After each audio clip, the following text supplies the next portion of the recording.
Hello, I am Carrie Cordy. It is the 18th of July, 2017. Um,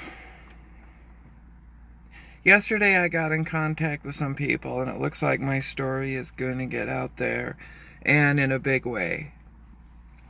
Um, Everything's just beginning. I have hope that my story is going to get farther than it has.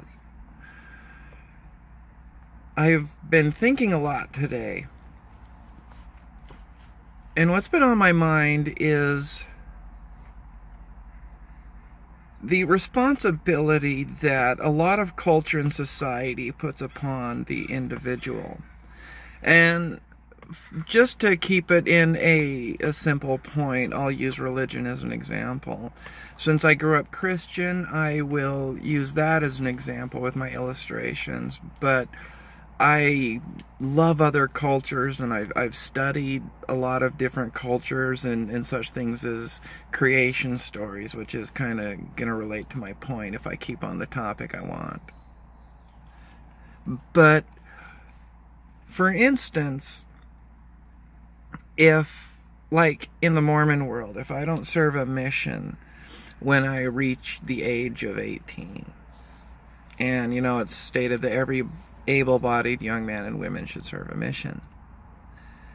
And it's taught that, you would be responsible for the souls that you could have saved if you don't go. And this may not be taught to every single person in that exact way, but it is stressed as it's something that's important, and there's responsibility there. And it seems like it's a very good sentiment and it brings about good things, but it doesn't.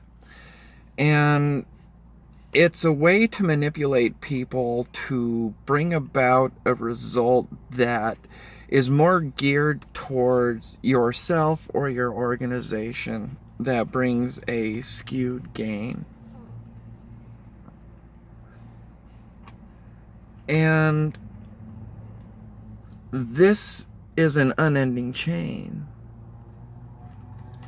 And if you look at it in such things as, like, let's say, an extreme of a courtroom setting, and it comes around when there are others that are judging you for what you did in a particular situation, whether you were on the receiving end of some sort of violence or the perpetrator of it, and whether stating what happened was right or wrong. But once you get out of the emotional impact, the reality of the moment, that cliche of, hindsight is 20/20 is really what I'm talking about. And I see this in the news stations and that kind of thing a lot. I'm going to try to keep this to religion. I'm wondering, I didn't want to do this.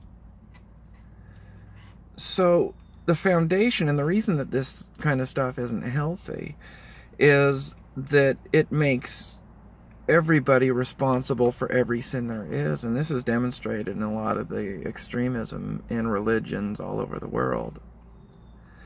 And it's so difficult to say we are, each and every single one of us, responsible for our own actions, not the actions of others.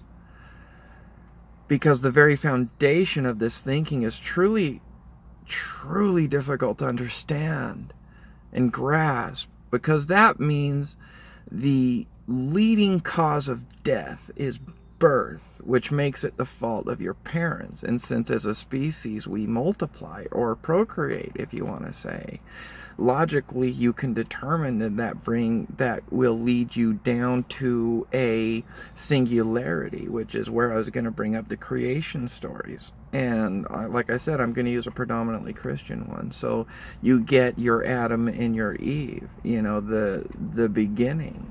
And it is a representation of a singularity becoming, or having the ability to multiply. And from that very foundation, whether it's realized or not, you are saying that God himself however you want to say that name of creator or creators. I will recognize different beliefs there. But ultimately, you are saying that your creator is the biggest mass murderer and responsible for everything ever. And God has said, everything is a part of my will. But I truly believe that the entire point of this life in every way is, what would you do if you didn't know? So, you can't prove that there's a God, you can't prove there's not, and, like every other kind of point of view, there's really the whole aliens and the parapsychology and the paranormal, and you can get into that. And to a degree, I do find those things interesting, the paranormal stuff. But I'm also aware of the specious reasoning and the blindness of the perspective. Because my point at the beginning is the moment, the unending moment of reality to it's what the scriptures, what I'm trying to say is, it's what the scriptures address is what Jesus addressed, the major prophets, all of them really true addressed, is take yourself outside of the moment and look at everything you have. And all of your possessions keep you in a certain place. And there's always room for growth in every single direction. But because of the one tie, you will be tethered to something which can limit growth. But we are all unique in the ways we grow and how we grow and how we perceive that growth and where our hearts lie. I would like to think that most people want to contribute rather than to take away. But it's not my duty to measure those things. I believe it is my duty, the reason I'm here is just to sit here and say, this is what I believe and this is what I think. And I'm tired of society keeping a taboo of consequences that would come out if you were to express your complete heart. Like a dear friend of mine said, and when I had come out as transgender in the earliest days, he once said that, he's as redneck as you get, and, hunting, fishing, mullet, everything.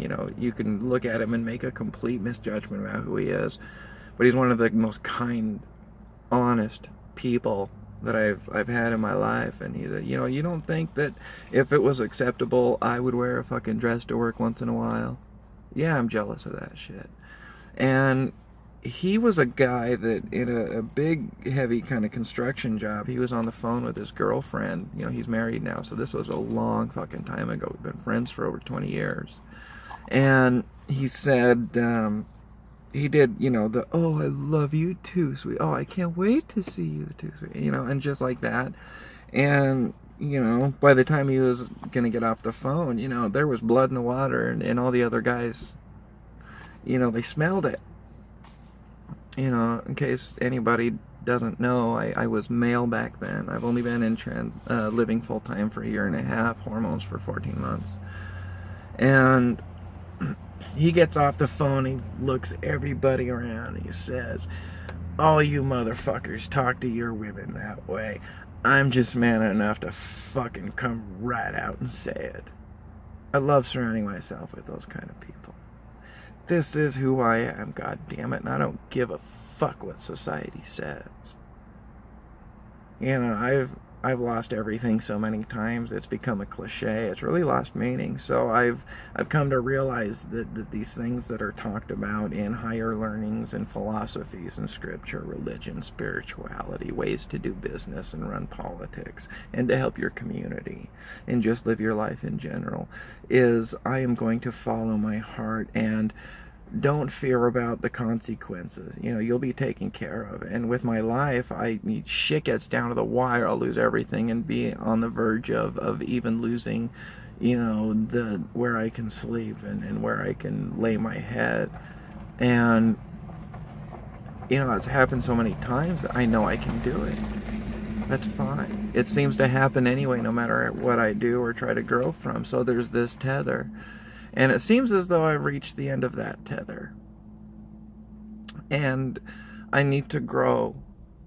And I'm not sure what this means. My life has just been a question mark. But I'm a seeker. I like to search and I like to grow.